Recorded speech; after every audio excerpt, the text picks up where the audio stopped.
the beginning was the Word, and the Word was with God, and the Word was God. He was in the beginning with God. All things were made through him, and without him nothing was made that was made. For God so loved the world that he gave his only begotten Son, that whoever believes in him should not perish, but have everlasting life. For God did not send his Son into the world to condemn the world, but that the world through him might be saved.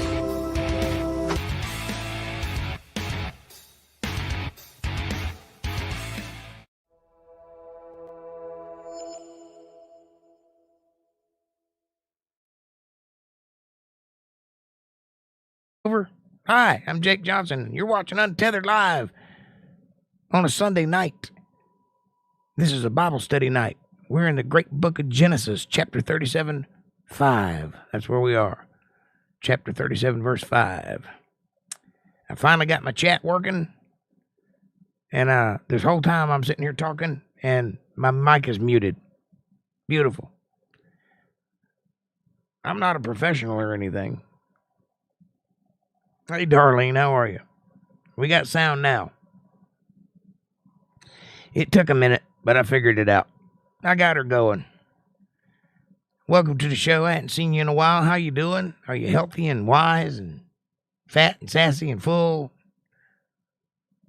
Have goose pimples every time you get up? I'm excited. We've had a great week. I've been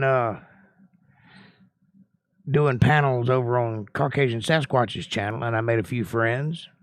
The show's getting fat, ladies and gentlemen. We're up to 287 subscribers last time I looked.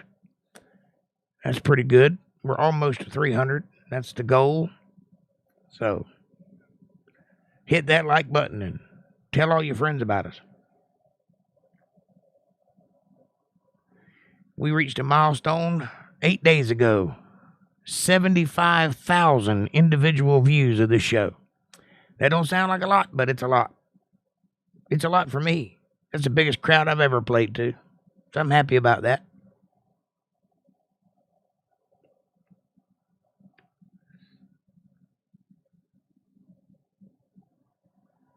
I hear you now. I'm good. I hope you are too. Yeah, I'm doing pretty good. Can't complain. Been busy. Busy. It's been a long 2 weeks. I don't know if you're aware of this or not, but I recently acquired a new machine to run my podcast, a new computer, top of the line, all the bells and whistles, very expensive. And I've been for 2 weeks updating and transferring everything over. So this is a Windows machine that the podcast is running on now, and it's on its last leg. It's reached its capacity. It's a limit. It can't do anymore. I have no more hard drive space. The memory is maxed out. But that other machine, I could pretty much run planet Earth with it.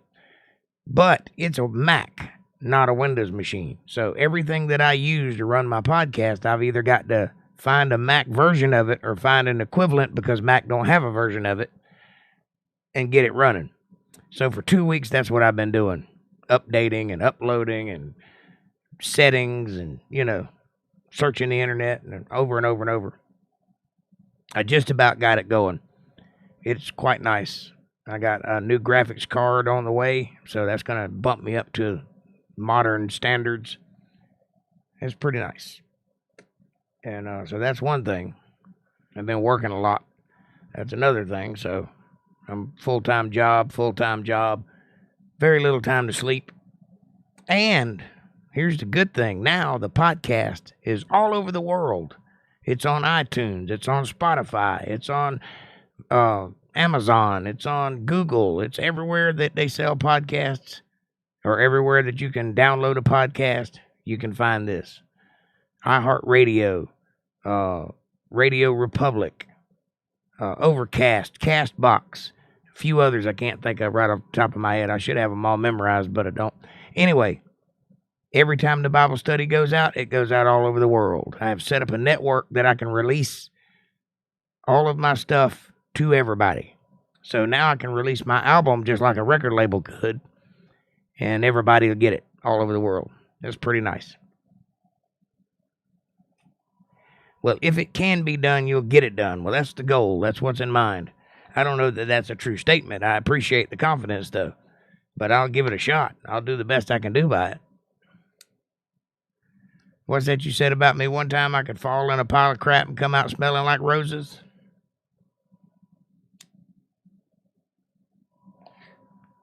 That's a more true statement.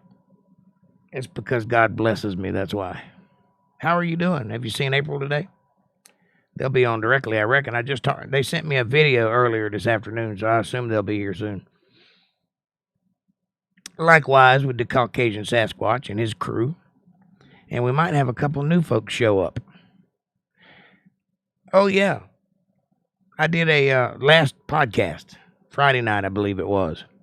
I did an open house. That means that anybody that's got a camera and headphones can come on and be part of the show.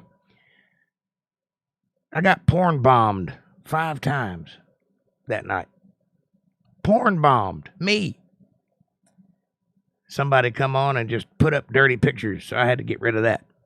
I had to actually delete that episode, take it into my computer and edit out all the bad stuff and then re-upload it, which I'm in the process of doing right now on the other machine, and it'll be uploaded tonight. So if you want to see that, you'll just look for the edits and just know that there was dirty stuff everywhere it cuts.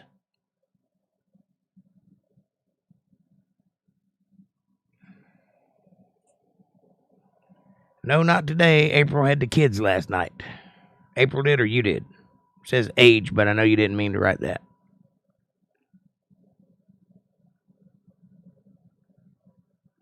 I saw that. Oh, you were watching? I'm sorry. I tried to avoid it, but anyway, that show is up now, or should be up in the next couple of minutes, where you can watch it without fear of damaging your delicate eyes. I know it damaged mine. What they showed, I didn't want to see. Anyway, we're in the book of Genesis, chapter 37, verse 5 tonight. That's where we're going to pick up. And in just a couple of minutes, we'll get started. Just give everybody a chance to show up. And then we'll get rolling. And I'll do the reading thing. How's the show looking on your end? Does it look all right? Everything good? I got this weird shadow right there. It's probably my fish. Something's going across my eye line.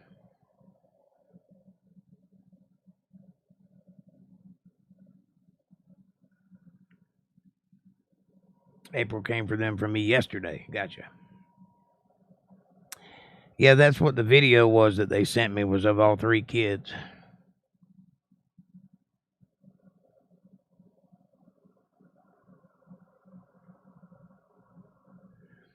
You don't see that shadow right there?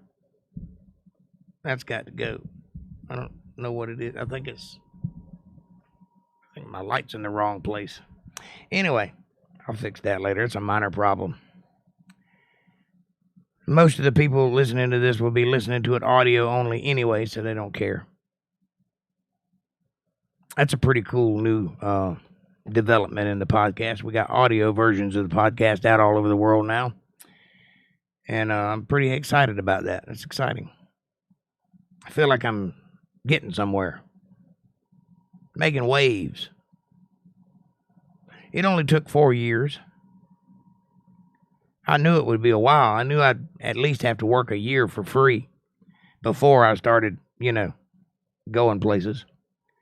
Well, I had to work for 4 years for free, but now I'm going places. So it's nice. I can't see your face. You can't see my face? That's not good.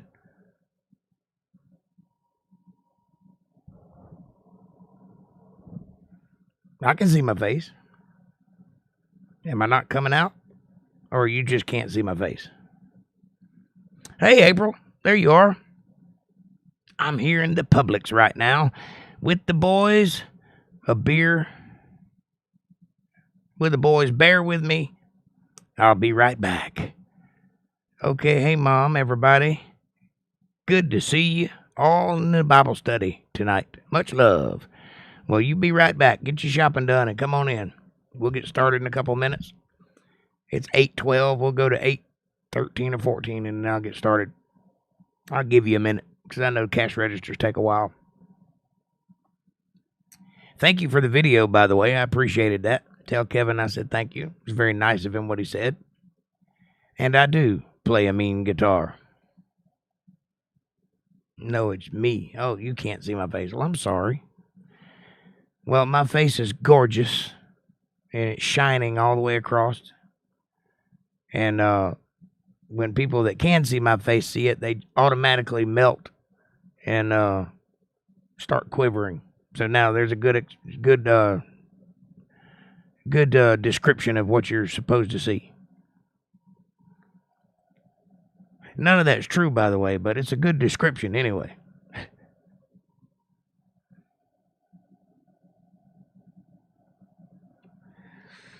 Oh, what a lovely day.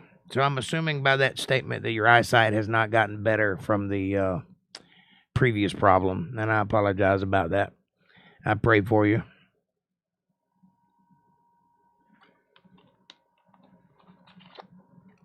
If I was there, I'd give you a big old hug. I got a picture of you hanging over my bed, by the way. I know that's not creepy at all, but it's there, and I didn't put it there, but it's there.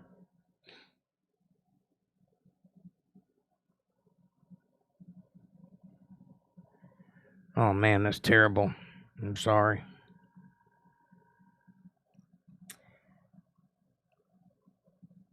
Well,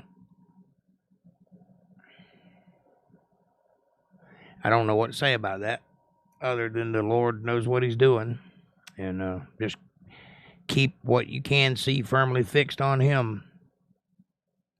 And you can't go wrong with that.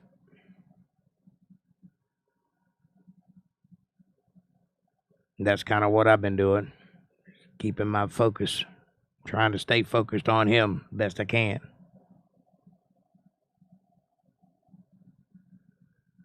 Nope, it won't get better, but I can hear. But that's excellent. I'll do my very best to sound good. How about that?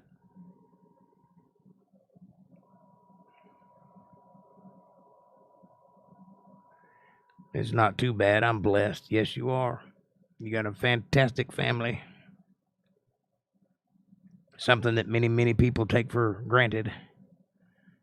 A family's a wonderful thing to have and a terrible thing to lose. All right, it's 8:14. Let's go down, shall we? If you got your Bibles handy, crack them open to the great book of Genesis, chapter 37, verse 5. That's where we left off last week. That's where we're going to pick up tonight. And it goes, 5, 6, 7, 8. And Joseph dreamed a dream, and he told to his brethren, and they hated him yet more. They didn't like it. His dream was a little bit haughty. See, Joseph is a pretty boy. He's the youngest of the crowd and everybody's favorite.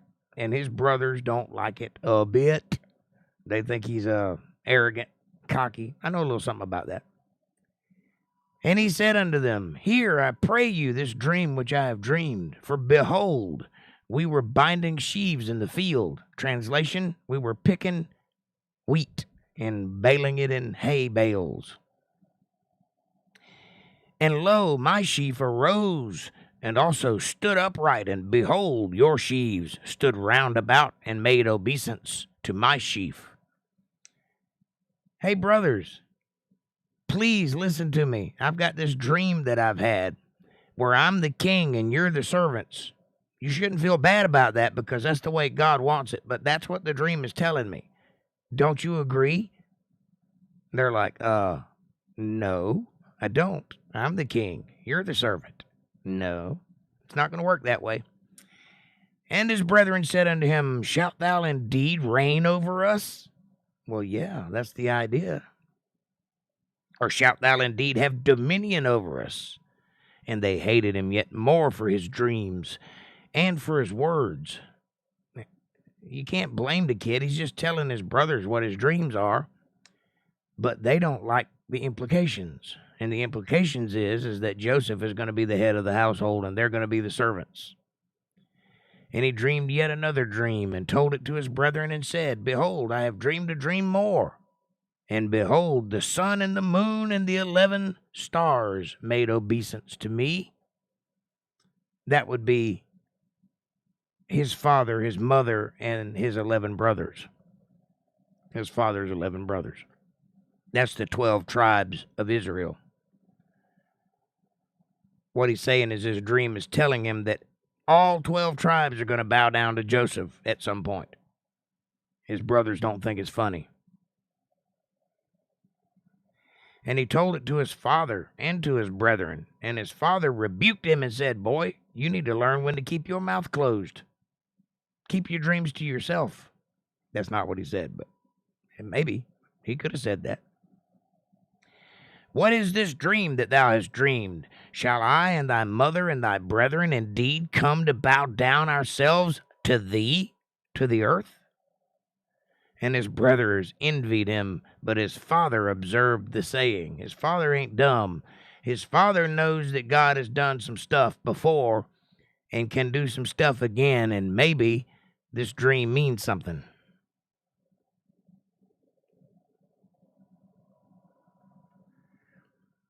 And his brethren went to feed their father's flock in Shechem.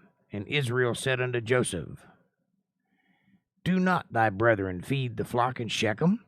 Don't we all do the same job as you do? Come, and I will send thee unto them. And he said to him, Here I am. Well, that whole family has that statement. Here I am. Anytime somebody goes a-calling for them, God calls, here I am. The lords of the town call, here I am. Brothers call, here I am.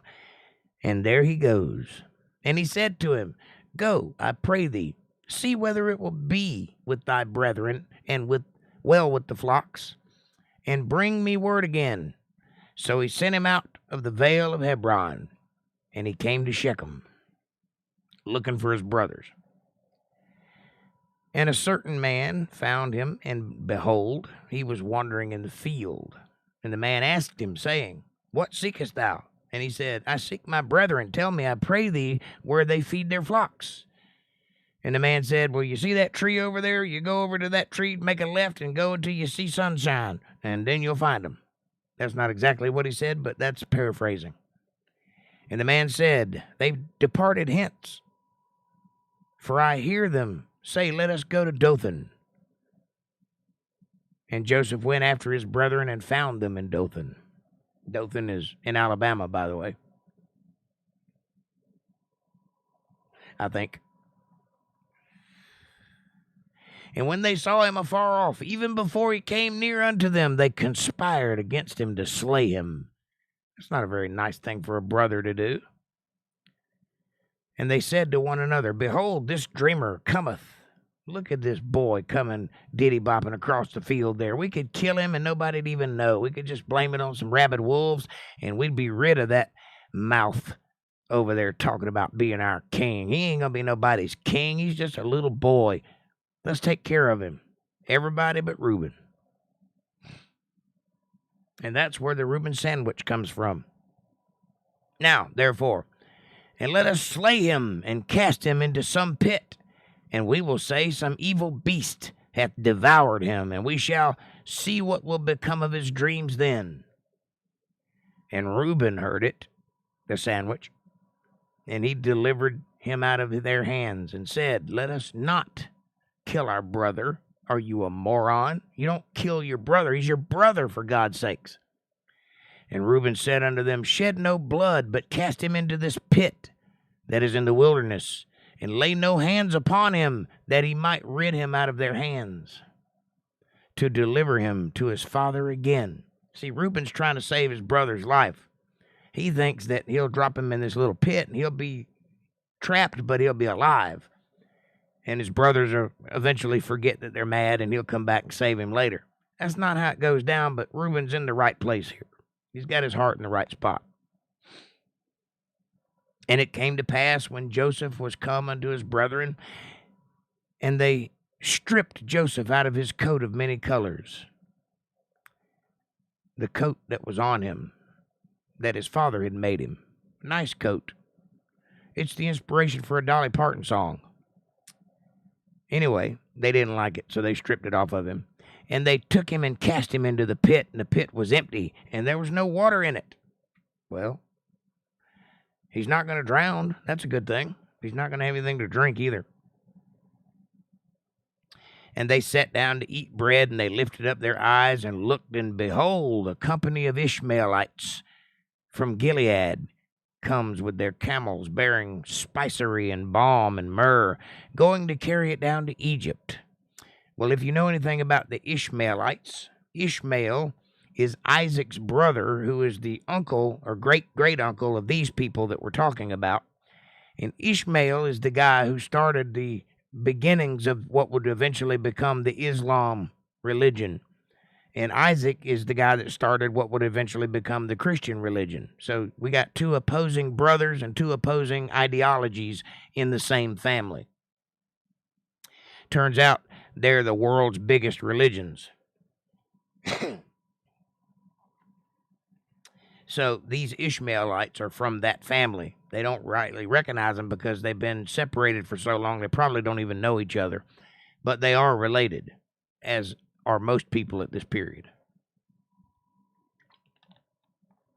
And Judah said unto his brethren, What profit is it if we slay our brother and conceal his blood? Come, let us sell him to the Ishmaelites. Let not our hand be upon him, for he is our brother and our flesh. Oh, now you think about that. And his brethren were content. Yeah, let's make some money off the little bastard. So they sold him as a slave. Then there passed by Midianite merchants, merchantmen, and they drew and lifted up Joseph out of the pit and sold Joseph to the Ishmaelites for 20 pieces of silver. And they brought Joseph into Egypt. Bye-bye, Joseph. How are they going to explain that to their dad, by the way? I sent my favorite son to go meet you, and you come back empty-handed. Where's my boy? And Reuben returned to the pit, and behold, Joseph was not in the pit, and he rent his clothes, which is a Hebrew way of saying he mourned for him, mourned the loss of him, because he didn't know that his brothers had sold him, you see. They did it while he was out working, and they split the 20 pieces of silver amongst themselves. Reuben got none, of course. And he returned to his brethren and said, The child is not, and I, whither shall I go? And they took Joseph's coat and killed a kid of the goats and dipped the coat in the blood. And they sent the coat of many colors, and they brought it to their father and said, We have found, this we have found. Know now, it be thy son's coat or not. What he's saying is this your son's coat? We found it in the field. See, the father doesn't know that they met with Joseph. All he knows is he sent Joseph after them, and they were 3 or 4 days ahead of him. So they're saying that he never got there. They never seen him, but they found this coat as they were coming back. And they're telling their father this, which is a blatant, out-and-out lie, because they sold him for 20 pieces of silver. And his father knew it and said, It is my son's coat. An evil beast hath devoured him. Joseph is without doubt rent in pieces. Well, no, he's a slave now, but as far as you think, he's dead. And Jacob rent his clothes and put sackcloth on his loins and mourned for his son for many days. Well, yeah, the hardest thing a father can do is lose his son. That's a hard thing. And Jacob obviously loved him very much and obviously mourned the loss of him very much. His brothers are total shitheads for doing what they did, but they did it. And they managed to keep the secret for a long time. Let's see how it works out. And all his sons and all his daughters rose up to comfort him, but he refused to be comforted, and he said, For I will go down into the grave unto my son mourning. Thus his father wept for him. Meanwhile, in Egypt, and the Midianites sold him into Egypt unto Potiphar, an officer of Pharaoh and the captain of the guard. And it came to pass at that time that Judah went down from his brethren and turned into a certain Adulamite, whose name was Hira, that's it, Hira, however you want to say it. And Judah saw there a daughter of certain Canaanite, whose name was Shua, and he took her and went in unto her.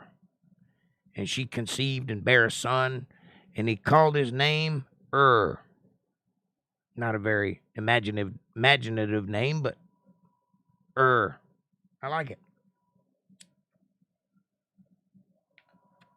And she conceived again, that means she had twins, and bare him a son, and she called his name Onan.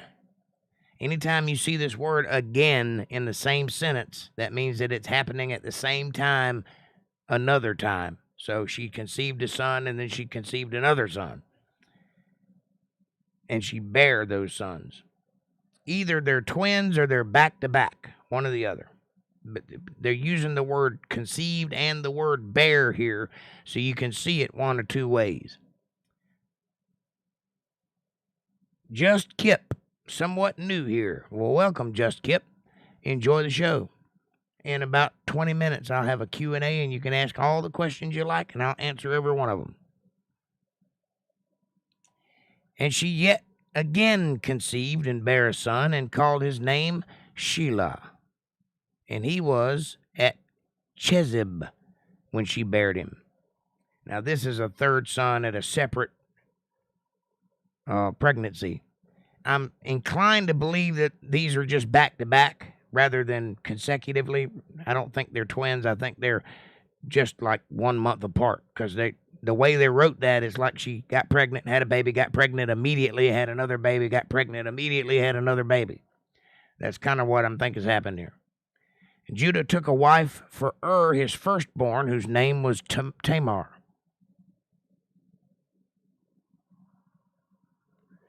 This is a little bit of a time jump, I'm assuming. And Judah's firstborn, was wicked in the sight of the Lord, and the Lord slew him. And Judah said to Onan, Go in unto thy brother's wife, and marry her, and raise up seed to thy brother, which is customary in those days. A Jewish law is that if your brother dies in the war, then the brother will go and take care of the wife, make her his wife, and raise his children with his brother's surname, you understand, so that the brother has children on the earth and his seed propagates even though he's dead. So it's the brother's duty to do so. That's kind of what's happening here. What's up, Abstract? Good to see you, brother. And Onan knew that the seed should not be his. And it came to pass, when he went in unto his brother's wife, that he spilled it on the ground, lest that he should give seed to his brother. So he didn't like his brother, so he didn't pregnate his brother's wife. This is kind of against the law. He's basically pulling out at the right time so that she doesn't get pregnant. Only he's supposed to be getting her pregnant, so he's getting the goodie without delivering the bacon, if you know what I'm saying.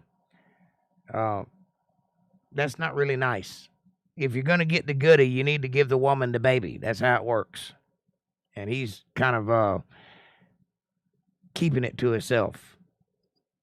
And the thing which he did displeased the Lord, wherefore he slew him also. See, God don't like kind of playing around like that.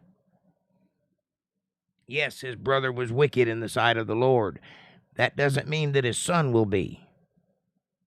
And it was his brother's job to make sure she had a baby and gave it his surname, his brother's surname, so that he would have seed on the earth. Yeah, it don't work that way sometimes. Then said Judah to Tamar his daughter-in-law, Remain a widow at thy father's house, till Shelah my son be grown. That's the last son to be born. For he said, Lest peradventure he die also, as his brethren did. And Tamar went and dwelt at her father's house. We are in Genesis chapter 38, verse 12. Kip. Should be right there on screen. And it's the King James Version Bible if you're interested.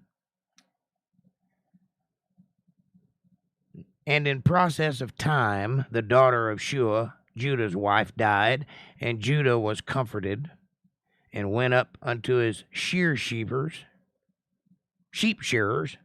at Timnath. And he and his friend Hira, the Adulamite. So him and his buddy went over to his sheep shearers. Thank you, April. It's 38:13, by the way, not 33:5. And it was told Tamar, saying, Behold, thy father-in-law goeth up to Timnath to shear his sheep. Uh-oh. She's got a minute to herself. What does a woman do when she's got time to think? She devises a plan, and that's what she's done. So, in case you're wondering, she's tired of being a widow.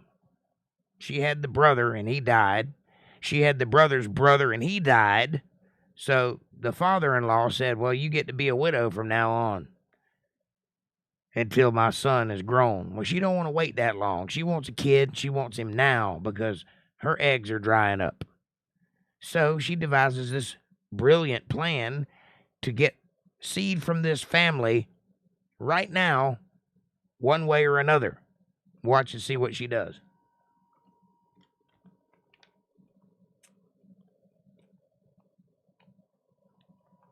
She put on her widow's garment. She put her widow's garment off from her. She took it off and covered her with a veil and wrapped herself and sat in an open place, which is by the way to Timnath. For she saw that Shelah was grown, and she was not given unto him to wife. So basically, he's screwed her out of the 3 sons.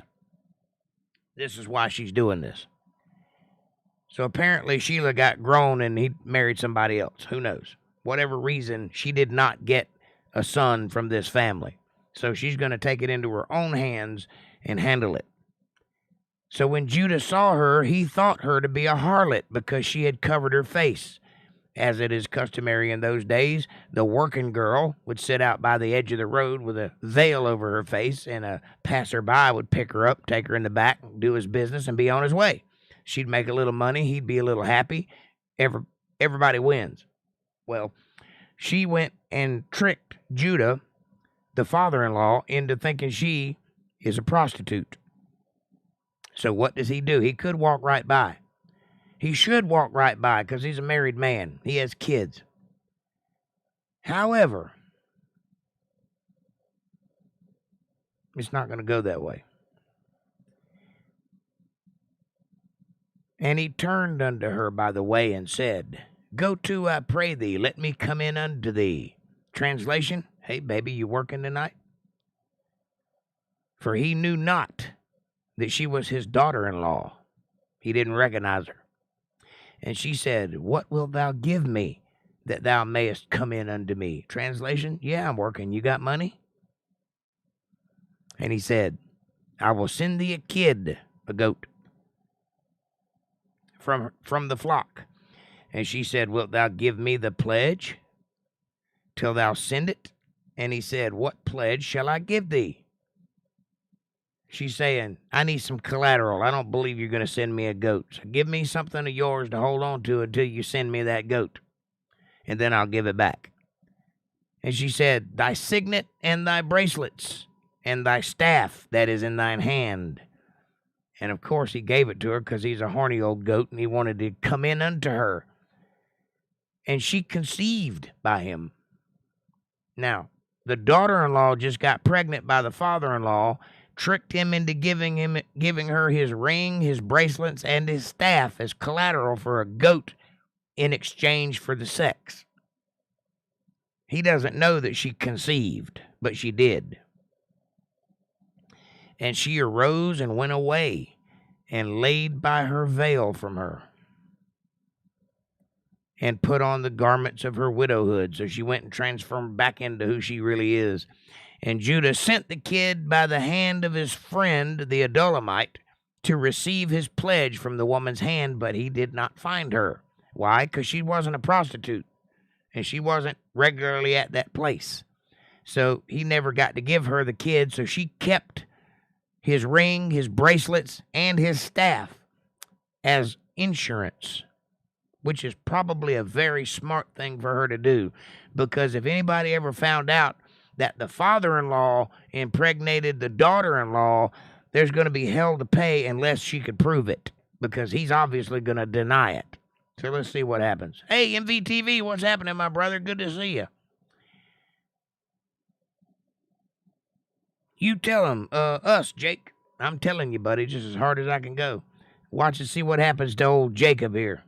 Judah, rather. Sorry. Then he asked the man in the place, saying, where is the harlot that was openly by the wayside? And they said, there was no harlot in this place. We didn't see a harlot. You saw a harlot? Where's a harlot at? I'd like to have a harlot. Nope. She was not a harlot, and she just walked out into time for him to catch her there.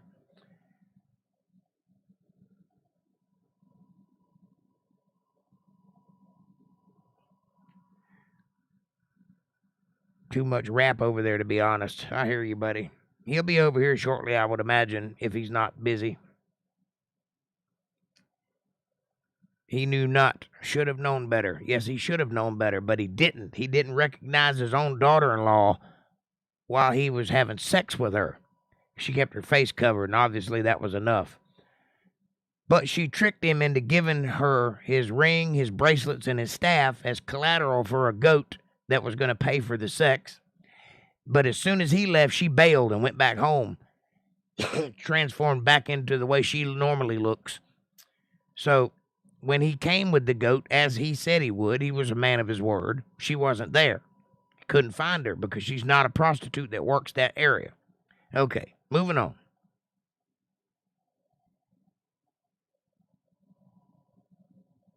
He may well have known better. However, he did it anyway. And he returned to Judah and said, I cannot find her. And also the men of the place said, there is no harlot in this place. And Judah said, let her take it to her, lest we be shamed. Behold, I sent this kid as thou hast not found her. Judah saying, look, I'm a man of my word.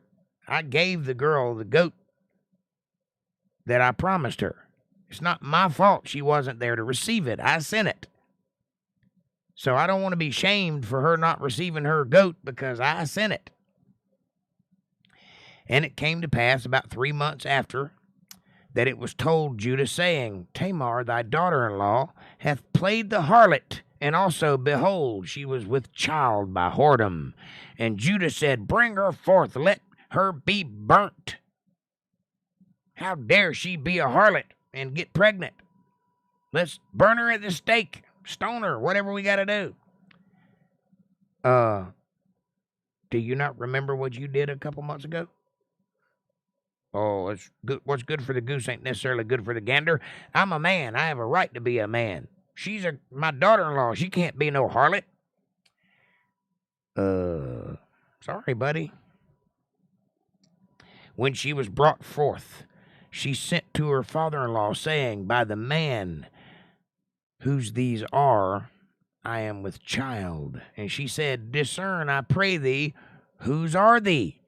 The signet, the bracelets, and the staff. Uh-oh.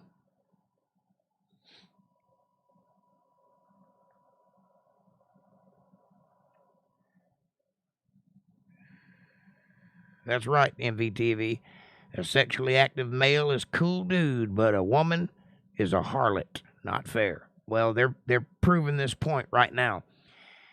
He just told, when he found out she was pregnant, when Judah found out that Tamar was pregnant, he said, bring her to me at once, and I'm going to burn her at the stake for being a harlot. I'll shame her in front of God and everybody. How dare she shame our family? So she said, in her wisdom, I tell you what, you want to know who the father of my child is? Whoever this ring, these bracelets, and this staff belong to is the baby daddy. I wonder if Judah is going to man up or going to deny that those are his. And Judah acknowledged them and said, she hath been more righteous than I, because that I gave her not to Shelah my son, and he knew her again no more. And it came to pass in the time of her travail that, behold, twins were born from her. Twins were in her womb. Now, Judah did the right thing. He stood up like a man and acknowledged that he's the guy that impregnated her and took responsibility. And he also learned a lesson, because he realized that she had been more righteous than he, because he promised her a son. And he gave her of his sons, and that boy died. So he gave her the brother of that son, and that boy died before impregnating her. And though he promised her the third son, he was not willing to give it to her because he didn't want him to die also. It's kind of a jealous move, or a father's protectiveness, however you want to look at it. He didn't allow Shelah to give her a son. So she went and got it herself from him, and he fell for it. So she indeed is more righteous than he, and she deserves the inheritance that son brings. Now, you got to understand, in those days, for a woman to not have a son means that she doesn't have a future. It's very important for the woman to be pregnant, because that means her future is solidified. She's protected. She's taken care of. She has a family. She has protection. So she had to get it. She was a wise woman. She did what she had to do, and she got it done. I see nothing wrong with that. And she absolutely deserved that inheritance, Kip. That's correct. And it came to pass, as he drew back his hand, that, behold, his brother came out. And she said, how hast thou broken forth? This breach be upon thee. Therefore his name was called Pharez. I missed one, I'm sorry. 38:28. And it came to pass, when she travailed, that the one put out his hand. So remember, she had twins. And the midwife took and bound up the hand with a scarlet thread, as is customary in those days, to tell which was the firstborn. This came out first. And it came to pass, as he drew back his hand, that, behold, his brother came out first. So she put the cord on the one hand, but he went back in, and the other one came out. So he was called Pharez, meaning something similar to second becomes first. Anyway, and afterward came out his brother, the one with the scarlet thread upon his hand, and his name was called Zerah. And Joseph was brought down to Egypt. We're back to Joseph now, in case you don't know. That was a sidebar for Judah. Now we're back to Joseph. Joseph has been sold into slavery and brought to Egypt. And Potiphar, an officer of Pharaoh and captain of the guard, an Egyptian, brought him of the hands of the Ishmaelites, which had bought him down thither. And the Lord was with Joseph, and he was a prosperous man, and he was in the house of his master the Egyptian. And his master saw that the Lord was with him, and that the Lord made all that he did prosper in his hand. Now, Joseph was the luckiest unlucky person in the world, or the unluckiest lucky person in the world, however you want to look at it. His brothers sold him into slavery, but he was a beautiful boy and very talented and very intelligent. So everything he did prospered. Everything he did turned to gold. Didn't take long for the Pharaoh to recognize this and kind of want to be part of that. So he made friends with Joseph. Smart move. And Joseph found grace in his sight, and he served him, and he made him overseer of his house and all that he had put into his hand. So the Pharaoh made him number 2 in the household. And it came to pass, from the time that he had made him overseer in his house and over all that he had, that the Lord blessed the Egyptian's house for Joseph's sake. And the blessing of the Lord was upon all that he had in the house and in the field.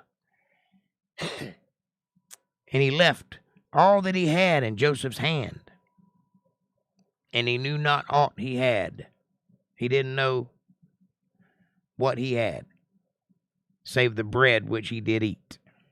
And Joseph was a goodly person, well favored, meaning he trusted Joseph so much that he didn't even know what Joseph was doing half the time. Joseph just handled all the business. He handled all the wheat and whatever came out of the field. He handled all the men. The Pharaoh didn't even know what all he had. He just knew that Joseph had it under control. So, this is a well-favored man. And it came to pass after these things that his master's wife cast her eyes upon Joseph, and she said, "Lie with me, baby." These Egyptian boys can't catch a break, can they? The Pharaoh's wife is coming on to Joseph now. She's a socialite, highfalutin, probably used to getting everything she wants, probably been bedding the chamber boys forever, and now she's decided she wants her some Joseph. But he refused and said unto his master's wife, "Behold, my master rotteth not what is with me in this house, and he hath committed all that he hath into my hand." That means you too. There is no greater in this house than I. I'm even above you, lady. Neither hath he kept back anything from me but thee, because thou art his wife. Now then, can I do this great wickedness? How then can I do this great wickedness and sin against God? That's a very important statement there. He's not saying he's sinning against Pharaoh. He's saying that would be a sin against God, because God has blessed all of this. The reason you're so rich is because of God. The reason that I have a job is because of God. Why would I throw a fly in the ointment and contaminate what this blessing has given us all by having sex with you, lady? Ain't worth it. And I bet that was a shot to her ego. What do women do when their egos get bruised? They usually lie. And it came to pass about this time that Joseph went into the house to do his business, and there was none of the men in the house there within. He was by himself in the house, and her. And she caught him by his garment, saying, "Lie with me." So he wiggled out of his garments and left. He left his garments in her hand and fled and got himself out of that situation. He did not want to be anywhere near her. He screwed up, though. He left his garments in her hand. Now, keep in mind, Joseph did not do anything wrong here. He did the right thing. But it came to pass, when she saw that he had left his garment in her hand and was fled forth, that she called unto the men of her house and spake unto them, saying, "See, he hath brought in a Hebrew unto us to mock us. He came in unto me and lied with me. And I cried with a loud voice. And it came to pass, when he heard that I lifted up my voice and cried, that he left his garment with me and fled, and got himself out of the situation." Cry rape much, lady? So she's telling these men that he came in and raped her, and when she screamed, he ran. That's not at all what happened. You understand? That's not at all what happened. She is utterly lying to these men. First, she started with an ad hominem. The Pharaoh brought this Hebrew into our house to mock us, and he came in to lie with me. That's not very nice, lady. You're going to get it. And she laid up his garment by her until his Lord came home. And she spake unto him according to these words, saying, the Hebrew servant which thou hast brought in unto us came in unto me to mock me. And it came to pass as I lifted up my voice and cried that he left his garment with me and fled out. That's what she said to the Pharaoh. Now the Pharaoh knows she's lying. You understand? But she's also told everybody in the house. So he cannot call her a liar to her face because everybody's involved. And when you're in a political environment like that, what people think of you matters. So he's between a rock and a hard place. This is his favorite man who is responsible for all his blessings, and he knows it. And this is his lecherous, adulterous wife, whom he knows is lecherous and adulterous, telling him a lie that he knows to not be true. Mr. Bean and GW, how are you, my friend? I apologize for Friday night's debacle. It was not a good thing.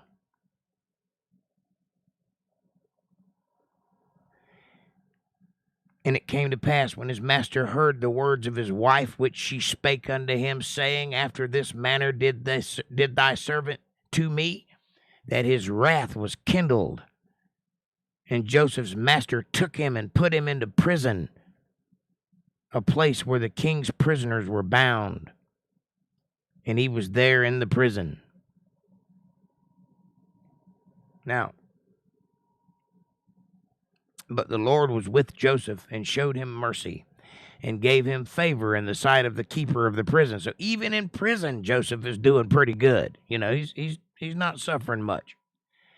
And the Pharaoh, by the way, I've got to believe that he put him in prison rather than killing him outright because he knows his wife is lying. That's what I believe.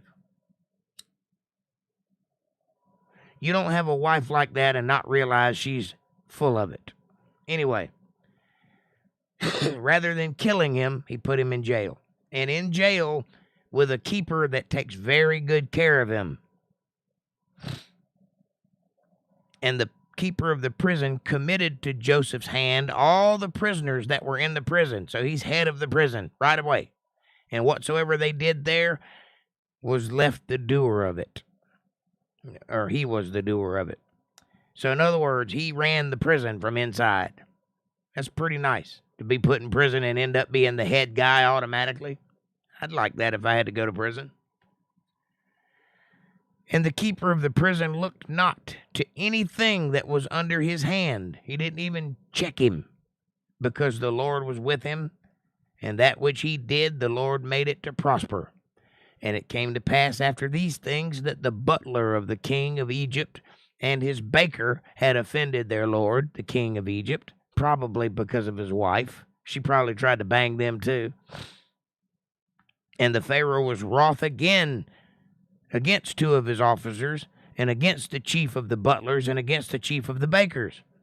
And he put them in ward in the house of the captain of the guard into prison, the place where Joseph was bound. And the captain of the guard charged Joseph with them, and he served them. And they continued a season inward, or in ward, in other words, in prison. A season is, 4 months? And they dreamed a dream, both of them, each man his dream in one night. Each man according to the interpretation of his dream, the butler and the baker of the king of Egypt, which were bound in the prison. Now remember, this story began with a dream, and it's going to end with a dream. Only this isn't Joseph's dream. This is the baker and the butler's dream. And Joseph just happens to be a person who can interpret dreams. Joseph came in unto them in the morning, and he looked upon them, and behold, they were sad. And he asked Pharaoh's officers that were with him in the ward of his lord's house, saying, Wherefore look ye so sadly today? And they said unto him, We have dreamed a dream, and there is no interpreter of it. And Joseph said unto them, Hey, I interpret dreams. That's not what he said. He said, Do not interpretations belong to God? Tell me them, I pray you. I'll ask God, and he'll tell me what they mean. And the chief butler told his dream to Joseph and said to him, In my dream, behold, a vine was before me, and in the vine were 3 branches. And it was as though it budded, and her blossoms shot forth, and the clusters thereof brought forth ripe grapes. And the Pharaoh's cup was in my hand, and I took the grapes and pressed them into Pharaoh's cup, and I gave the cup into Pharaoh's hand. And Joseph said unto him, This is the interpretation of your dream.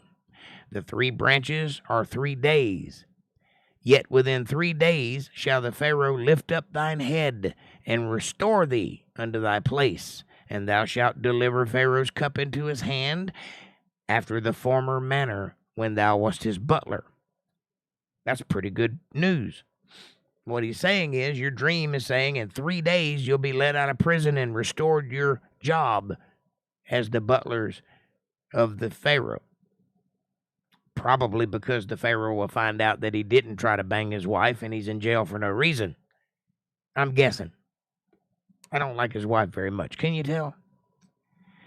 But think on me when it shall be well with thee, and show kindness, I pray thee, unto me, and make mention of me unto Pharaoh, and bring me out of this house. For indeed I was stolen away out of the land of the Hebrews, and here also I have done nothing that they should put me into this dungeon. That's a pretty good deal. I'll tell you what your dream means, but when you get restored and you're in the presence of the Pharaoh, how about do me a solid and talk him out of releasing me, because I didn't do anything wrong. I was sold into slavery, but I made the best of it. I became the leader of his house, and I made the best of it. And I didn't do anything wrong to be put in this prison. So when the chief baker saw that the interpretation was good, he said to Joseph, I also was in my dream. And behold, I had 3 white baskets on my head. And the uppermost basket there was of all manner of baked meats for the Pharaoh. And the birds did eat them out of the basket upon my head. And Joseph answered and said, This is the interpretation of your dream. The 3 baskets are 3 days, yet within 3 days shall Pharaoh lift up thy head from off thee, and shall hang thee on a tree, and the birds shall eat thy flesh from off thee. And he's like, whoa, that's not what I wanted to hear. What about his dream? Well, he's getting out of prison. You're going to be dead in 3 days. So you obviously banged his wife. I'm just saying. And it came to pass the 3rd day, which was Pharaoh's birthday, by the way, that he made a feast unto all his servants, and he lifted up the head of the chief butler and of the chief baker among his servants. And he restored the chief butler unto his butlership again.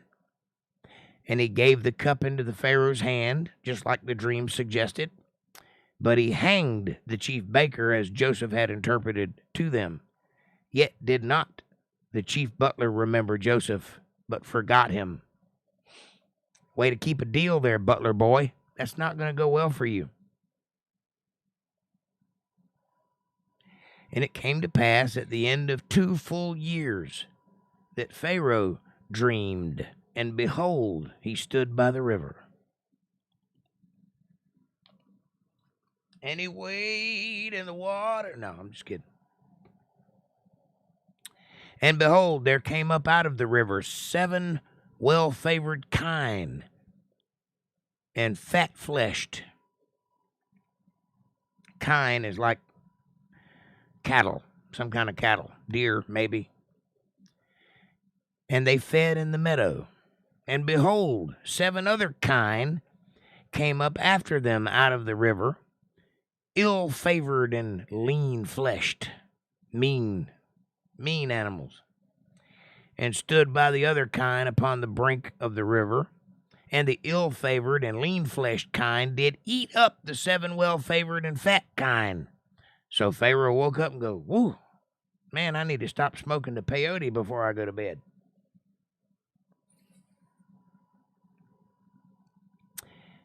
And he slept and dreamed the second time, and behold, 7 ears of corn came up upon one stalk, rank and good, big, full, fat pieces of corn.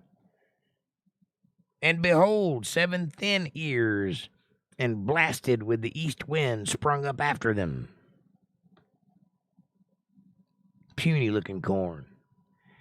And the 7 thin ears devoured the 7 rank and full ears, and Pharaoh woke, and behold, it was a dream. Man, I really need to stop smoking the peyote before I go to bed. And it came to pass in the morning that his spirit was troubled. Well, I bet so. You've been having weird-ass dreams all night. I bet you ate pork before you went to bed, didn't you? Anyway, he sent and called for all the magicians of Egypt and all the wise men thereof, and Pharaoh told them his dream, but there was none that could interpret them unto Pharaoh. Then spake the chief butler unto Pharaoh, saying, "Oh, you know what? I had a dream, and a feller told me what it meant one time while I was in jail. You know, Joseph. I think that was his name." Pharaoh was like, "I know Joseph. I put him in jail." All right. "I do remember my faults this day," says the butler. "Well, yeah, you remember you promised you was going to talk highly of Joseph and get him out of jail." "Pharaoh was wroth with his servants and put me in ward in the captain of the guard's house, both me and the chief baker. And we dreamed a dream one night, I and he. We dreamed each man according to the interpretation of his dream. And there was there with us a young man, a Hebrew, a servant of the captain of the guard, and we told him, and he interpreted to us our dreams. To each man according to his dream he did interpret, and it all came true. I'm here to tell you. I ain't never seen nothing like it in my life, but I'm telling you, he can tell you what your dream means.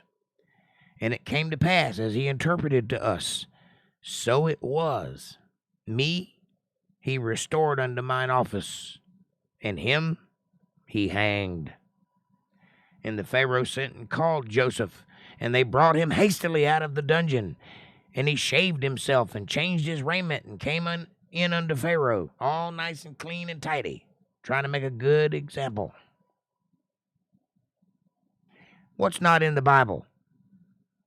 April, everything I've said's in the Bible.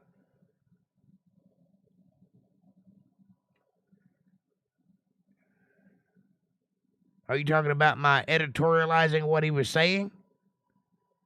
I clearly said that as a joke. Obviously, that's not in the Bible, but it rings true nonetheless. I said I bet he ate pork. No, it's not in the Bible, but that's usually what causes you to have weird dreams. If you don't believe me, eat some pork chops and go to bed and see what happens. Or eat pickles. That'll do it too. Anyway, I'm just joking. I don't know if he ate pork, but he did have weird dreams. I lost my place. Hang on.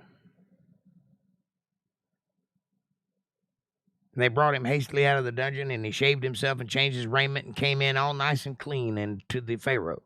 And the Pharaoh said unto Joseph, I have dreamed a dream, and there is none that can interpret it. And I have heard say of thee that thou canst understand a dream to interpret it. And Joseph said, Me? Yeah, I can interpret your dream. It is not in me. God shall give Pharaoh an answer of peace. Joseph is basically telling Pharaoh, no, you got it wrong. I'm not interpreting the dream. I'm telling God what the dream is, and God interprets it, and I report it. That's what a prophet does. And Pharaoh said unto Joseph, In my dream, behold, I stood upon the bank of the river, and behold, there came up out of the river 7 kine, fat-fleshed and well-favored. And they fed in the meadow, and behold, 7 other kind came up after them, poor and very ill-favored and lean-fleshed, such as I never saw in all the land of Egypt for badness.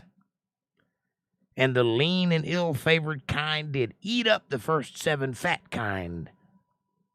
And when they had eaten them up, it could not be known that they had eaten them, but they were still ill-favored, as at the beginning. So I woke up freaking out because I smoked too much peyote. Anyway, see,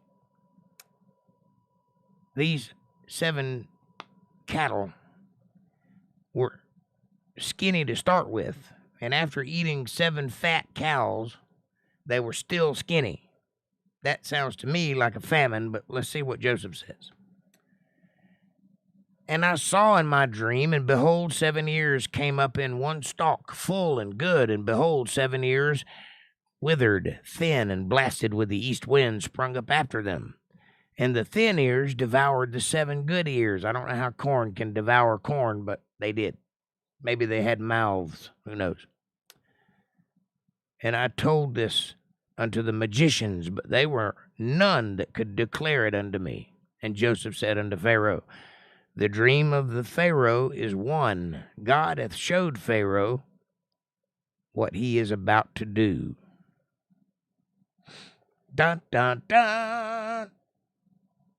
The 7 good kind are 7 years, and the 7 good ears are 7 years, and the dream is one. The 7 thin and ill-favored kind that came up after them are 7 years, and the 7 empty ears blasted with east wind shall be 7 years of famine.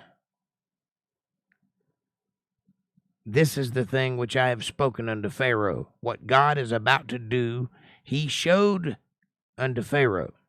Behold, there come 7 years of great plenty throughout all the land of Egypt. You're going to make so much money, you're not going to know what to do with it all. It's just going to be pouring in for 7 years. And there shall arise after them 7 years of famine, where you won't be able to find nothing to eat. And all the plenty shall be forgotten in the land of Egypt, and the famine shall consume the land, and the plenty shall not be known in the land by reason of the famine following, for it shall be very grievous. And for that the dream was doubled unto Pharaoh twice. It is because the thing is established by God, and God will shortly bring it to pass. That means 14 years of serious famine, but 14 years of serious wealth. Now, therefore, let Pharaoh look out a man discreet and wise, and set him over the land of Egypt. I happen to know a guy, if you're interested. Let Pharaoh do this, and let him appoint officers over the land, and take up a 5th part of the land of Egypt in 7 plenteous years. Now, see, let me explain to you what's happening here. Egypt is a very prosperous place at this point in time, but it is by no means a world power. It's still a small country there at the tip of Africa. It is not world known the world over like it was later. Joseph is in a position to instruct this Pharaoh in a way that will make Egypt the world power. It will make it the most powerful nation on earth if the Pharaoh does what Joseph tells him to do. What he's going to do is, he knows that famine is coming in 7 years, or 14 years, however you look at it, doubled up, 14 years. He knows it's going to happen. So while we got this 14 years of overwhelming wealth and blessings from God, we need to be putting all that up in storehouses. Make storehouses. I don't care what you got to do. Take a whole town and convert it into storehouses and make it happen. Because when the famine hits, you're not going to be able to get food anywhere. and everybody's going to have to come to you. And you're going to dole out your blessings, little bits at the time, and get everybody around you through the famine. And when the famine is over, every country on earth is going to owe you because you saved their lives. And that's going to make you the most powerful king in the land. Very smart move by Joseph here. And Pharaoh would be stupid not to listen to him. Let's see how it works. And let them gather all the food of those good years that come and lay up corn under the hand of Pharaoh, and let him keep food in the cities. And that food shall be for store to the land against the 7 years of famine, which shall be in the land of Egypt, that the land perish not through the famine. Now, interestingly enough, if you go to Egypt and go off the beaten path of the tourist attractions, it takes a little getting to. You could probably ask a guide to show you where it's at. I've seen pictures of it. It's not on the regular tour. It's off. They use it as a trash heap now. But there are places in Egypt that have like big holes in the ground that go way down. They're almost the size of a pyramid, but they go down into the earth. And they got little notches all the way up the walls. Those were storehouses. And those notches, they would build a makeshift floor above the grain, and then they would fill it. And every time the grain filled up, they'd raise the floor up to the next notch so that they could fill the storehouses. That's what those were. And they're all over the place in Egypt. You got to look for them, though, but they are there. And that's evidence that this occurred. Now the thing was good in the eyes of the Pharaoh and in the eyes of all of his servants. And the Pharaoh said unto his servants, Can we find such a one as this, a man in whom the Spirit of God is? And Joseph goes, this guy. Pharaoh said unto Joseph, Forasmuch as God hath showed thee all this, there is none so discreet and wise as thou art. Thou shalt be over my house, and according to all thy word shall my people be ruled. Only in the throne will I be greater than thou. That is awesome. Joseph just got his job back plus some. Pharaoh made him second in command over everything. The only person greater than Joseph would be Pharaoh, and only because he's the king. Everything that land did, Joseph ruled over. And Pharaoh said unto Joseph, See, I have set thee over all the land of Egypt. And Pharaoh took off his ring from his own hand and put it upon Joseph's hand, and arrayed him in vestures of fine linen, and put a gold chain about his neck. And he made him to ride in the second chariot which he had. And they cried before him, Bow the knee. And he made him ruler over all the land of Egypt. That's what Pharaoh basically made Joseph Pharaoh of Egypt. Only he's second in command. And Joseph said unto Pharaoh, I am Pharaoh, and without thee shall no man lift up his hand or foot in all the land of Egypt. You're the guy. I'm Pharaoh, but you're the guy. And Pharaoh called Joseph's name Zaphnath-Paneh, or Imhotep, if you're speaking modern Greek, modern Egypt. And he gave him to wife Asnath, the daughter of Potiphar, priest of On. And Joseph went out over all the land of Egypt. And Joseph was only 30 years old when he stood before Pharaoh, king of Egypt. And Joseph went out from the presence of Pharaoh and went throughout all the land of Egypt, fixing and working and making things the way he wants it to be, preparing for this famine coming down the road.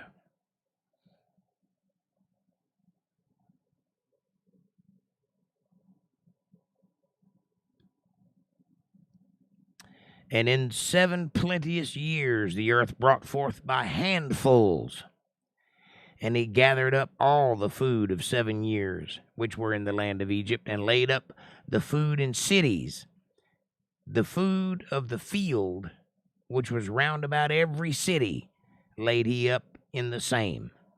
And Joseph gathered corn as the sand of the sea, very much, until he left numbering, for it was without number. In other words, he couldn't count how much corn they brought in. It's too much. And unto Joseph were born 2 sons before the years of famine came, which Asenath, the daughter of Potiphar, priest of On. Is that Potiphar or Potphara? I think it's Potiphara. Potiphara. Potiphara. Potiphara. Potiphara. However you want to say it. Priest of On bare unto him 2 sons. And Joseph called the name of his firstborn Manasseh, for God said, He hath made me forget all my toil and all my father's house. And the name of the second he called Ephraim, for God hath caused me to be fruitful in the land of my affliction. And the 7 years of plenteousness that was in the land of Egypt were ended, and the 7 years of dearth began to come, according as Joseph had said, and the dearth was in all lands. But in all the land of Egypt there was bread. Everybody was starving to death, but Egypt had bread. Why? Because Joseph made sure to put up food for this time. And all the lands had to come to Egypt to eat. That puts Egypt in the top position, because if you don't have food, you don't have anything.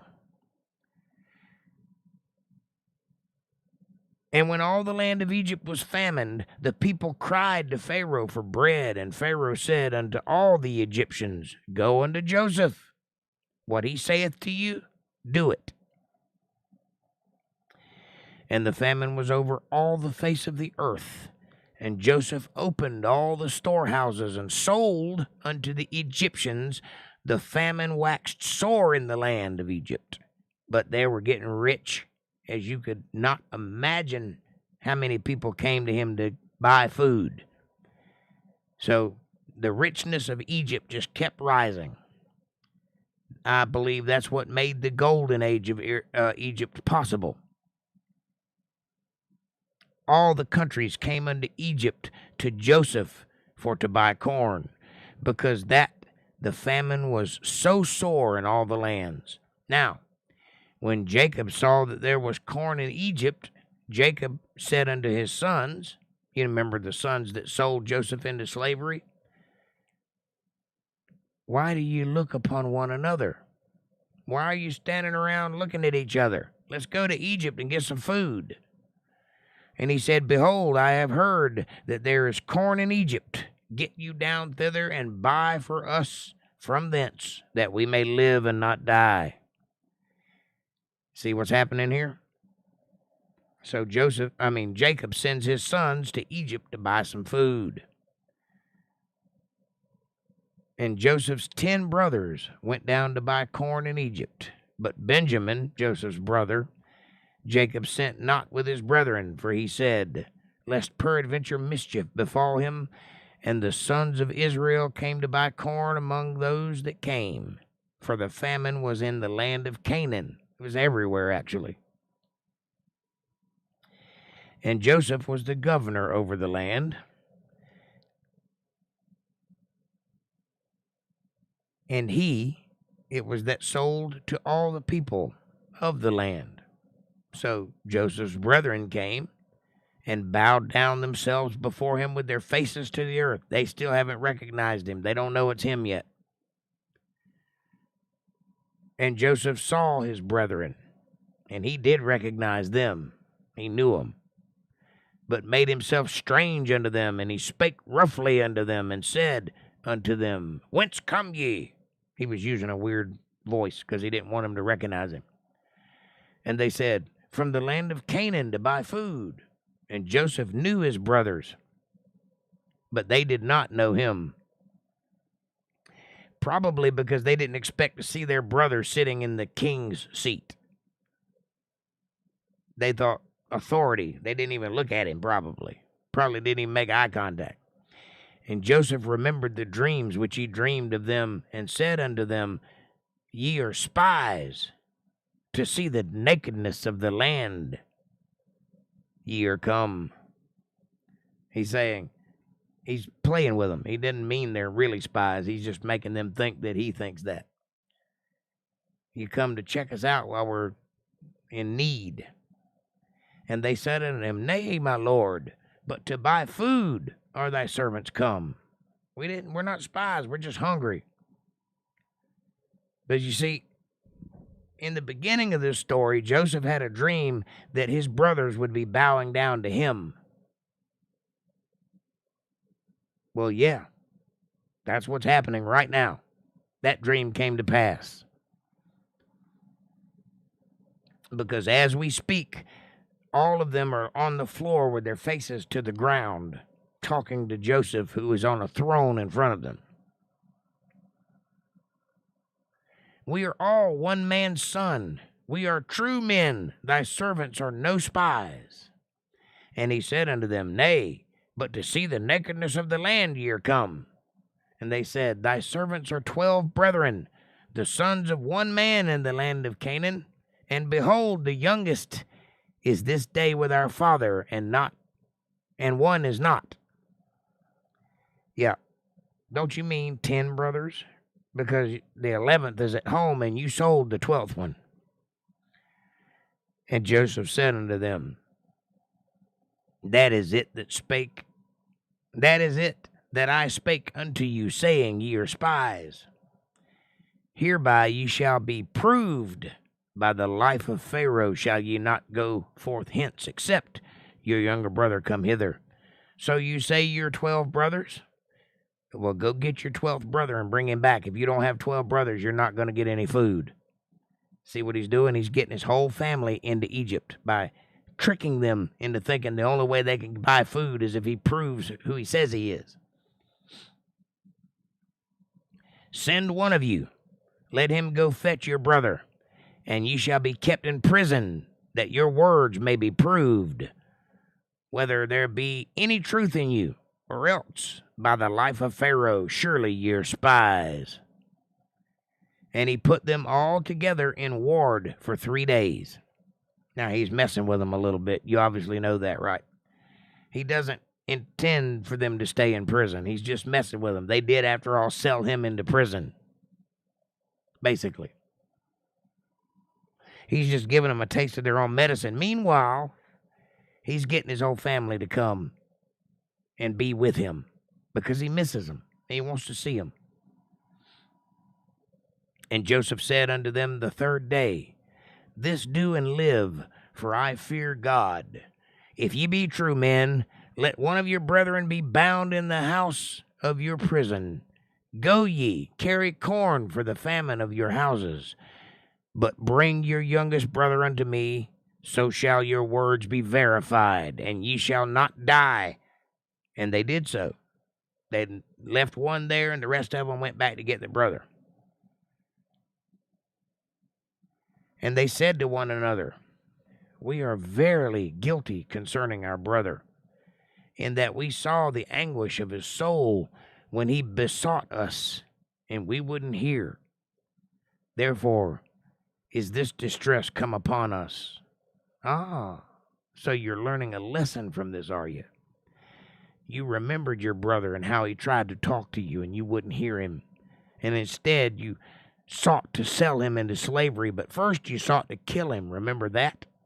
Yes, you are guilty, and you deserve to be in prison.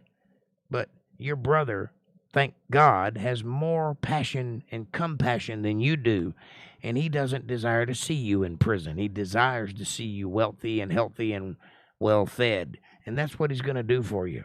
But first, he's going to toy with you a little and make you really uncomfortable, and I think that's just desserts.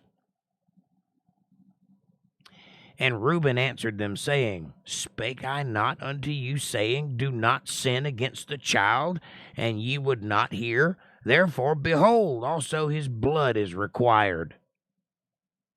And they knew not that Joseph understood them, for he spake unto them as an interpreter, as by an interpreter. So he was speaking Egyptian to them. They are speaking Hebrew, so he doesn't know that his brother understands every word they're saying. So he understands now that Reuben tried to save him, and his other brothers are guilty. And he turned himself about from them and wept, and returned to them again and communed with them, and took from them Simeon, and bound him before their eyes. And Joseph commanded to fill their sacks with corn, and to restore every man's money into his sack, and to give them provisions for the way. And thus did he unto them. He's sending them all home to get their brother and eventually their dad and bring him back to Egypt so he can take care of them. But he sent them with sacks full of corn, and he gave them their money back too. So he didn't even charge them for the corn. He gave it to them. I don't think they realized this, though. And they laded their asses with the corn and departed thence. And as one of them opened his sack to give his ass provender in the inn, he espied his money, for behold, it was in his sack's mouth. Uh-oh. Not only does he have a sack full of corn, but the money for the corn in the sack. So automatically he thinks, oh, crap, we've stolen this corn from the Pharaoh. They're going to want to kill us when we come back because we didn't pay for it.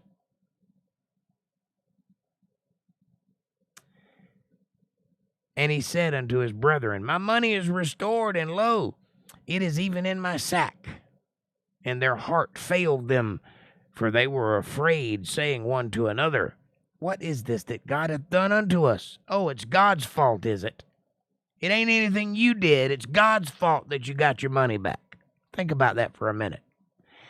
And they came unto Jacob their father unto the land of Canaan, and told him all that befell unto them, saying, The man who is the Lord of the land spake roughly unto us, and took us for spies of the country. And we said unto him, We are true men, we are no spies, but we be 12 brethren, sons of our father. One is not, or one is dead, and the youngest is this day with our father in the land of Canaan. And the man, the Lord of the country, said unto us, Hereby shall I know that ye are true men.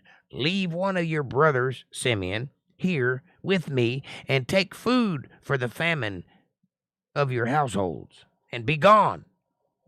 But bring your youngest brother unto me, then shall I know that ye are no spies, but that ye are true men. So will I deliver your brother, and ye shall traffic the land. In other words, you'll be able to go home. And it came to pass, as they emptied their sacks, that behold, every man's bundle of money was in his sack. And when both they and their father saw the bundles of money, they were terrified. Why? Because they think now that they've stolen this food from the Pharaoh and that they're going to want him dead. That's why they're scared. They don't realize that Joseph had given them their food and their money back. And Jacob their father said unto them, Me have ye bereaved of my children. Joseph is not, and Simeon is not. And ye will take Benjamin away? All these things are against me. And Reuben spake unto his father, the man of reason, saying, Slay my 2 sons, if I bring him not to thee. Deliver him into my hand, and I will bring him to thee again. That's kind of out there, Reuben. You're basically promising your father that if you don't deliver the 2 sons back to him, that you can kill my sons. Of course, he's not going to do that. He's their grandfather, but he's offering up his sons. And he said, My son shall not go down with you, for his brother is dead, and he is left alone? Is mischief befall him by the way in the which ye go? Then shall ye bring down my gray hairs with sorrow to the grave. And the famine was sore in the land. If you cause my son Benjamin to die, you're surely going to kill me too. I can't take another death. My son Joseph is already dead because they think he's dead. You're not going to kill Benjamin too. And oh, by the way, Simeon is being held prisoner, so he might as well be dead. So I've lost 3 sons. I'm not losing 4.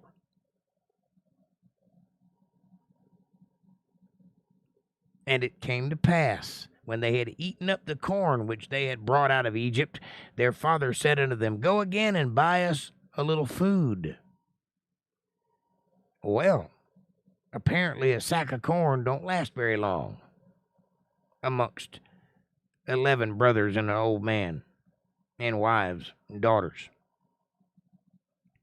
And Judah spake unto him, saying, The man did solemnly protest unto us, saying, Ye shall not see my face, except your brother be with you. If thou wilt send our brother with us, we will go down and buy thee food. But if thou wilt not send him, we will not go down. For the man said unto us, Ye shall not see my face, except your brother be with you. And Israel said, that would be Jacob, the father, Wherefore dwelt ye so ill with me, as to tell the man whether ye had yet a brother? And they said, The man asked. He asked us straight of our state and of our kindred, saying, Is your father yet alive? Have ye another brother? And we told him according to the tenor of these words. Could we certainly know that he would say, Bring your brother down? And Judah said unto his father Israel, Send the lad with me, and we will arise and go, that we may live and not die, both we and thou, and also our little ones. So we got a whole family here to feed, so give up the Benjamin and let's go. You see, while they were in Egypt, Joseph were asking them, probing them, is your father still alive? Do you have more brothers? Because there's only 10 of them there. So he's getting all the details about his family, wanting to know how they're doing. They think he's an Egyptian and that he has designs on them.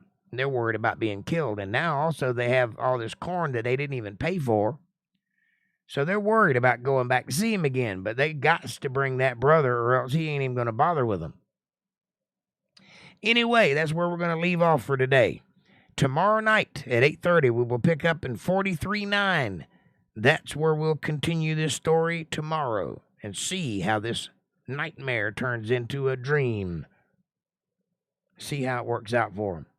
I hope you enjoyed that story tonight. I hope you had a great time listening to it, and I hope it touched your heart and caused you to be curious and want to delve further into God's words and understand the meanings thereof and get some food for your famine, because you're in a famine, believe it or not. You're in a famine of the spirit. This world is almost spiritually dead at the moment, and it takes every one of us to reach towards God to bring it back alive. And just like the dead bones in the valley, we can spring to life again if we pay attention. So, will you do that? And while you're thinking about it, won't you do me a favor and hit that subscribe button and press the bell icon so you get notifications of when I'm going to be online, when my new videos drop and such. Hit the like button. It's free. It's right in front of you. It's effortless. And it really does help the channel with the algorithms, and it helps us get recommended to other people. So won't you do that, please? It'll put us on the map. Share this video with people you love. Hey, better yet, share it with people you don't love. Bring them into our family. Make them part of the fold. Be part of their solutions, not part of their problems. Leave comments down below and let me know what you're thinking about. Question me, curse me, bless me, challenge me, confront me, conform with me, drink my Kool-Aid. Make your own Kool-Aid. As long as you're thinking critical, that's what I want. Critical thought coming from that brain of yours. And hey, If you love the Word of God and you can see the value in what I'm trying to build here, and you'd like to help out and be part of something special, be part of something that is delivered by God to people for God, for people, you can do that if you feel led to send tithes, offerings, or love offerings, or if you'd like to just pat me on the back and say, hey, good job, Jake. You can do that by going to paypal.me/JakeJohnsonBand. paypal.me/JakeJohnsonBand. Or if you're a CashApp user, you can go to $JakeJohnsonBand. Every little bit helps. It's a win-win. It's a blessing to me. It's a blessing to you, too, because God does notice these things. We live in a reciprocal universe, you know. Ask, and you shall be answered. Knock, and it shall be opened unto you. Give, and you shall receive. Keep that in mind, and I thank you, and I will do everything in my power to be worthy of your confidence. And with that, I will take all of your questions and comments now. MVTV says, okay, fine. Even if we didn't get a Kevin Cox Sport Updates stinger, okay, maybe not in a Bible study, but still, good evening, Jake, April, and chat. Hey, MVTV.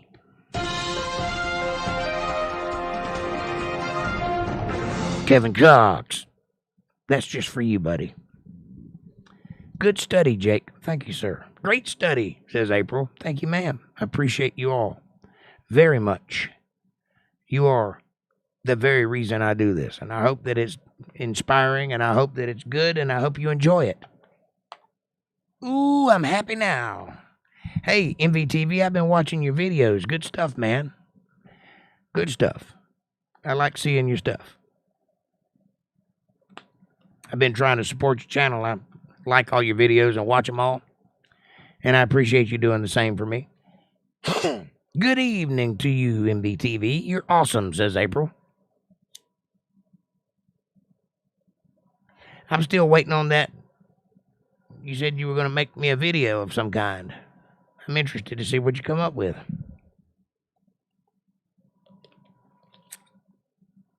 Because you are pretty clever.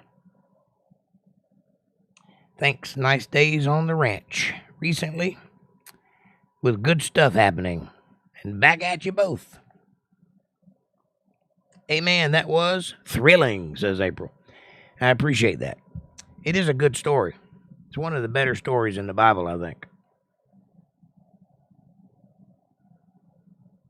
I sent you some background shots, unless they went awry. I didn't receive any that I'm aware of. I'll go check my email after this and see if it's there. I might have missed it. I get a lot of emails, so it's possible that I missed it. Did you send it to UntetheredLivestream@gmail.com, or did you send it to jakejohnsonband@gmail.com? Here's the email address. I'll put it on the screen for you. Well, this is one of them anyway.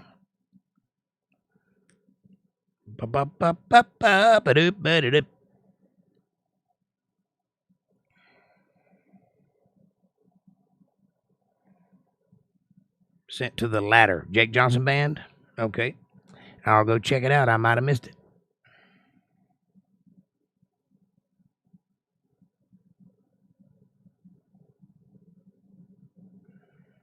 The live stream address did not work. Well, it should work. It's live. Untethered live stream. I'll check that out too. Maybe I got some problem that I'm not aware of.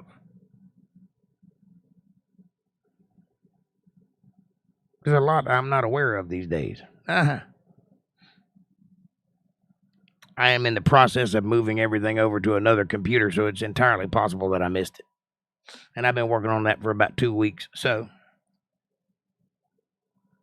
I must have missed something in the address. I will do it again. Probably me. It's possible. April says, I love it. Haha. I just realized I wasn't subbed to you, MVTV. I'm sorry. I just subbed to you, okay?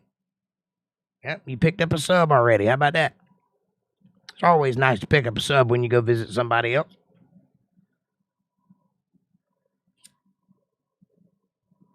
We're up to about 287 right now. Last time I looked anyway. Keep up the good work, everybody. Share, like, and subscribe. And the goal is 300. If we can hit 300, good things will happen.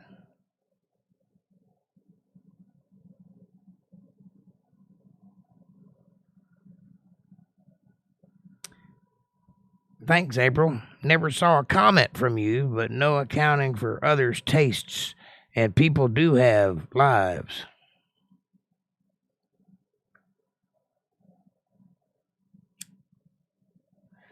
Oh, MVTV, you sheepy dog.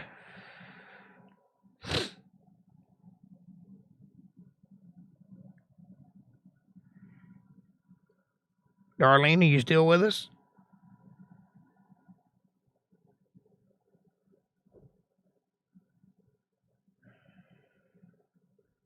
The cattle are co-starring more often and helping out the content. Yes, it's always nice to have good cattle involved. All I got are cats.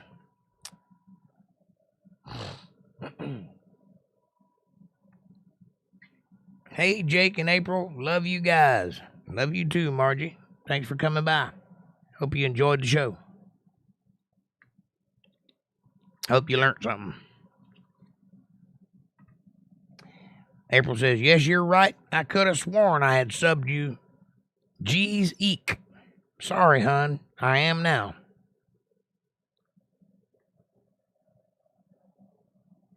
He does some pretty cool stuff.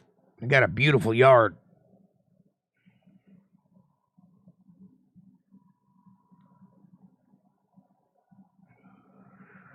Hello, Aunt Debbie. How are you doing? Are you all right? Says April. Sure thing.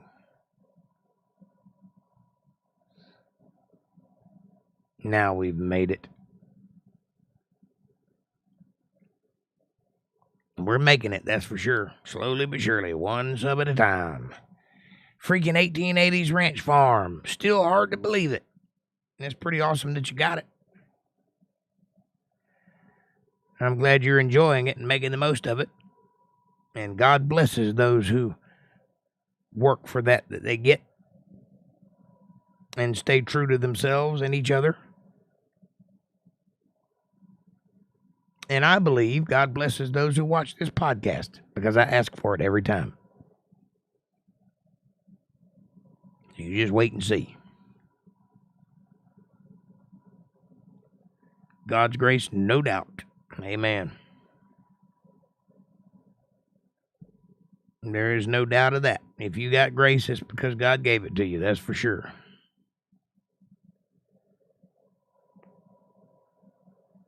I know that since I started this podcast, I have not needed a single thing. Everything I need is provided for. I don't have everything I want, but I have everything I need. I'm not needing for nothing.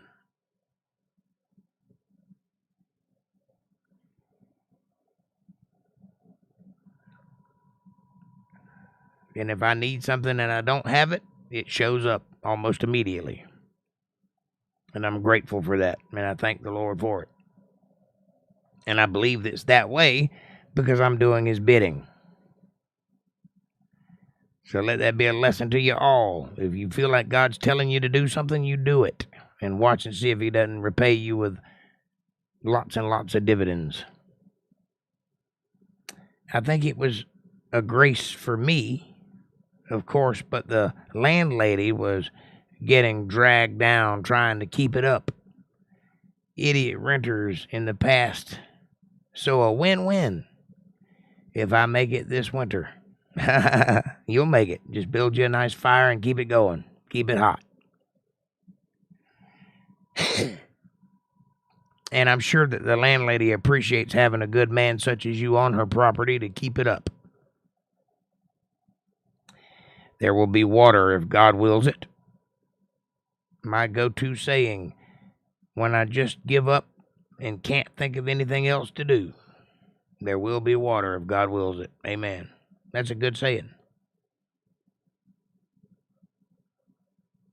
There truly is life in the Word. Sure there is. Absolutely. Amen and amen. Not sure if that's a biblical saying. Do you know, Jake? Yes, I do know, and no, it's not biblical. However, the sentiment is. You don't have to have the exact words right to get the meaning right.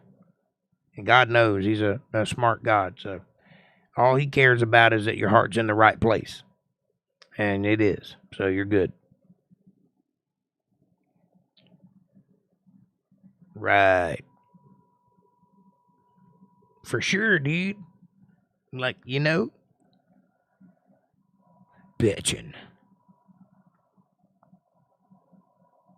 Listen, God loves every single person on the planet Earth, even the bad ones. And he set in motion a series of events that would cause you to be covered by the grace of God and have a way to heaven regardless of who you are.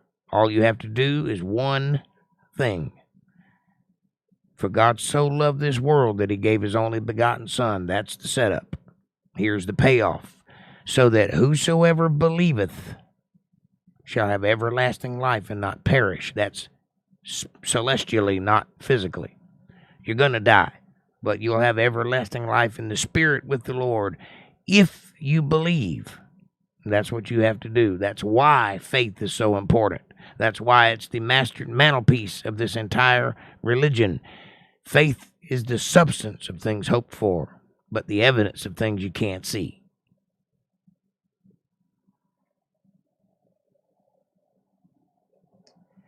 Good. Makes me feel better. As though I might be messing it up. Thought I might be messing it up. But yes, that's the core of it. No, you're not messing it up. Whatever God wills happens because it's his will that makes all of this possible. So you got the idea. And water is just a euphemism or an expression for whatever it is you're in need of. So the statement is true. There will be water if God wills it. There will be light if God wills it. There will be money if God wills it. There will be sex if God wills it. Everything you could dream of, if it's God's will, it comes to pass. So you're good. It's a good statement. Keep going. Right on, right on. I said it's righton.com. Hey, hey, hey. All right, all right, all right.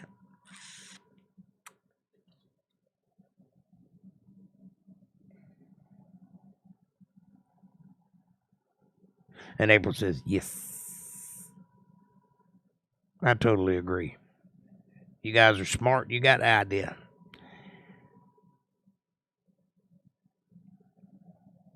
And this whole story that we went through tonight is about that very thing. It's about God's will being done and how he goes about it. And how he goes about it is he sets things in motion and then they happen. That is not to say that God's in control. I hate that expression because God is most certainly not in control. You have free will. If you have free will, that means that God is not controlling you like a marionette. He does control overall. He does know everything. He set all this in motion, but it goes by itself. It is a self-fulfilling prophecy. You are the captain of your ship. You can sail it across the 7 seas or you can drive that sucker right into the rocks. Either way, God will allow it to go by. It'll happen the way you set it out. And that's not to say that God doesn't put things in your path, because he does. But it's up to you whether or not you follow them. You come across an unassuming podcast preaching the word of God, and it says in your little mind, hey, maybe I should stay and listen to this feller. It's up to you whether you do or not. But if I were you, I would press that subscribe button, baby, because that's God telling you you're in the right place. And trust me, you are. Really, I believe in having to help or work yourself versus instant gifts or grace. But I swear, it seems to go well with that when I have nothing to do but throw up my hands, give up, and wait for the break. Well, you see, a lot of times God will test you, and he will put you through the ringer, and he will take you right to the brink of you giving up. And a lot of times people will give up because they don't know what to do. But if you're strong, you'll just stay there. Keep your eyes open and your hands open and be ready. And if you do that, you'll find out that when you reach that moment of breaking, when you're just ready to give up, that something will happen that'll give you a way forward every time. That's when you know it's God testing you. Because he won't put more on you than you can handle, which also is not biblical, but people say all the time. Because the sentiment is right. April says, everybody hit that like button and subscribe if you haven't already. And remember, Jake's is just love. And the word Sunday, Monday. Let's show some love, okay? I got that part. What she's trying to say is, and a fewer words, she's trying to get it across. She's trying to tell you to. VJ, now I lay me down to sleep. Pray the Lord my soul to keep. This is my theme song. I need little kibbles and bits in my bowl, okay? I've been a good doggy. Come on now. Say it loud, say it proud. PJ. All right. There's enough of that. That's what she's trying to say.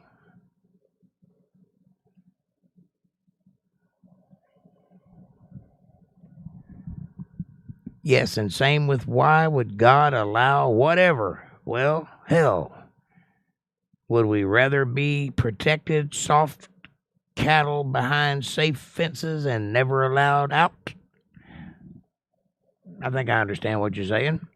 Yes, sometimes you have to pay the price to play the game.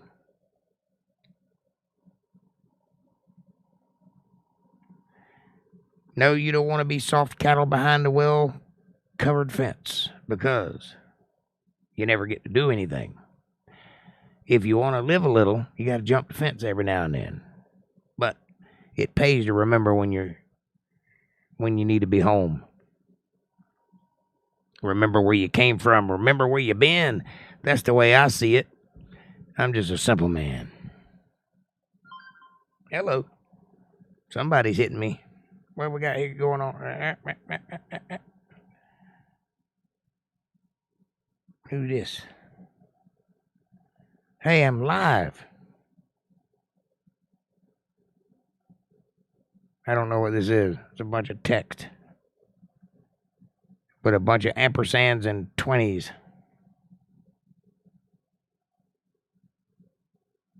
I think you're trying to send me a text from the Bible, but I have one, and I've read it a couple times.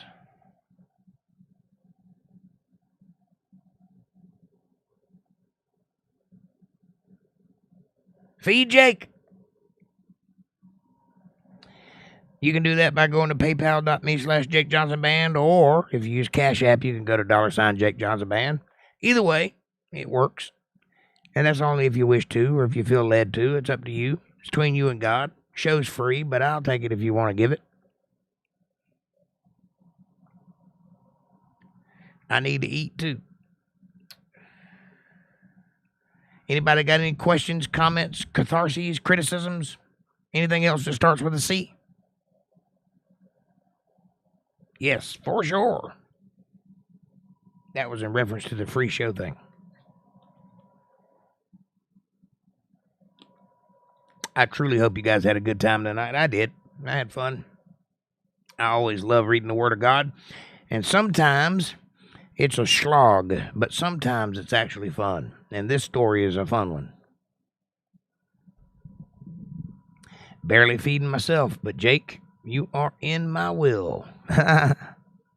Only is $12 and some comic books, and might have to fight for a buxom gold digger if you're in there. Well, I don't need to be in your will, buddy. Just need to be in your prayers. That's good enough. And it ain't up for everybody to send money, so you don't have to if you don't have it. Now, I'm only asking money if you got it to spare. If God's been good to you, be good back. That's all I'm saying. But you might be one of those people that need to hear what's being said. So you're as welcome as they are. This is your show as much as it is anybody's that gives money, because you're giving attention, and that's something. I've always said it, and I'll say it again. If you can't fight, carry bullets. If you can't carry bullets, make sandwiches. But be in the battle. That's what matters. Be involved, and you are. So you're good. And this is, make no mistake about it, a battle.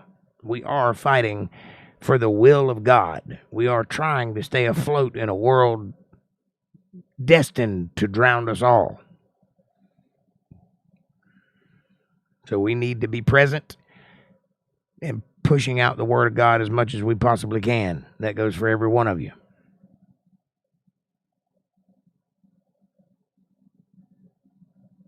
Why are you doing that, MBTV? Barely feeding yourself. Ruh-roh.